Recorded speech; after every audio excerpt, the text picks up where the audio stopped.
20 ғасырдың 20 жылдарындағы Қазақстанның қоғамдық саяси өмірі.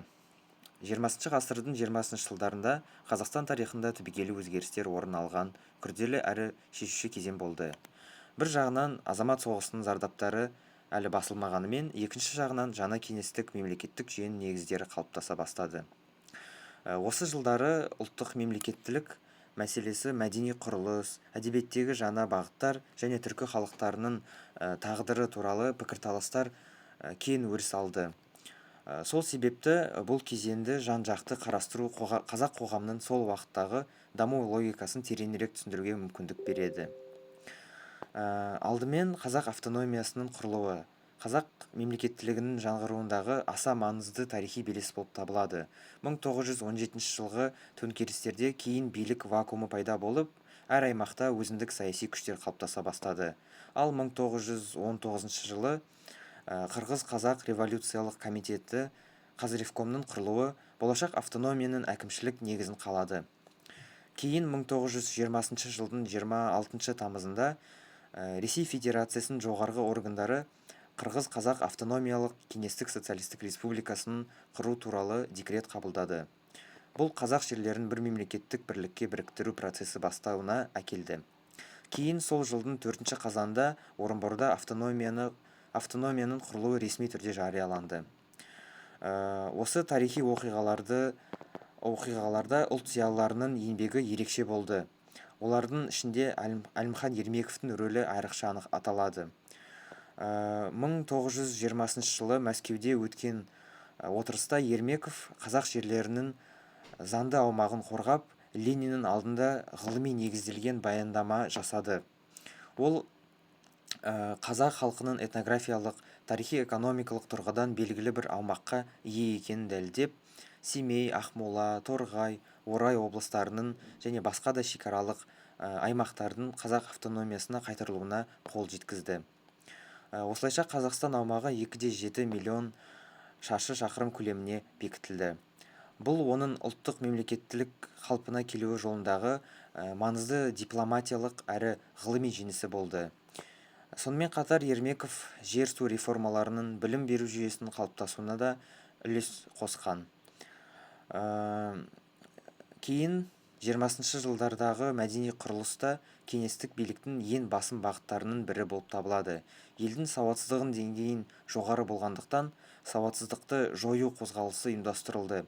1921 жылдан бастап ересек адамдар арасында жаппай оқыту курстары ашылып, ауыл мектептері көбейді. Қазақ-қырғыз білім комиссиясы, халық ағарту институттары, мұғалімдер даярлайтын техникумдар пайда болды. Сонымен бірге қазақ тіліндегі алғашқы оқулықтар, ғылыми еңбектер жазыла бастайды. Дегенмен, мәдени құрылыс тек прогреске толы процесс болған жоқ, оның өз қайшылықтары болды. Кеңес билігі халықтың сауатын ашуға жағдай жасағанымен, мәдениеттің барлық саласын партиялық идеологиялық бақылауына алды. Дәстүрлі діни мектептер жабылып, көптеген молдалар мен қожалар ескішіл ретінде қудаланды. Ұлт зиялыларының бір бөлігі алаш қозғалысының өкілдері ұлтшыл деген айыппен қадағалауға алынды.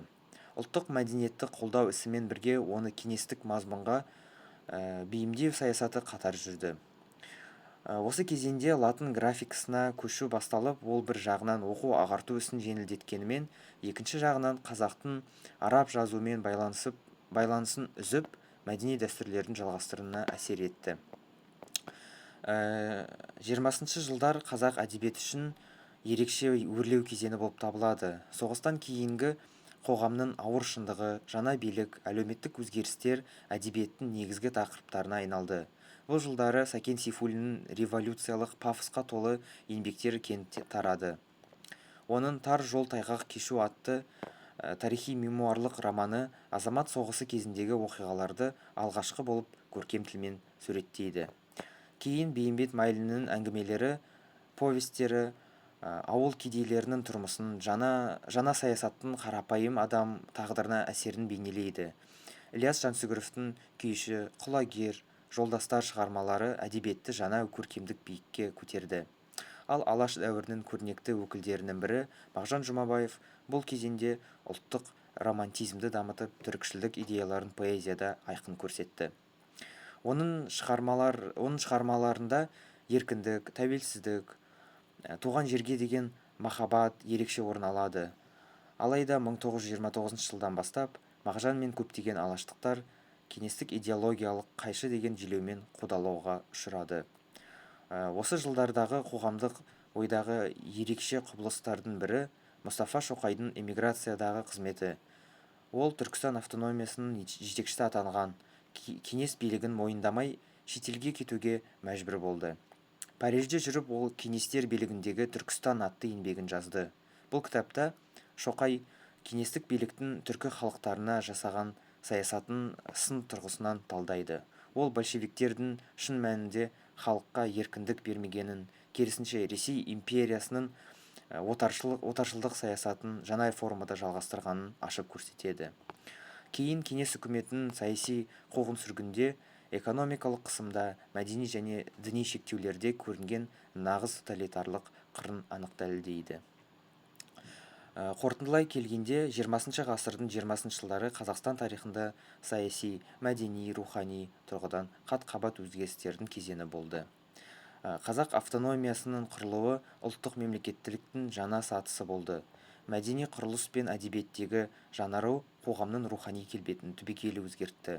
Ал эмиграциядағы ойшылдардың, соның ішінде Мұстафа Шоқайдың еңбектері ұлттың тәуелсіздік идеясын 20 ғасырдың қиын кезеңінде де жалғастырылып отырды.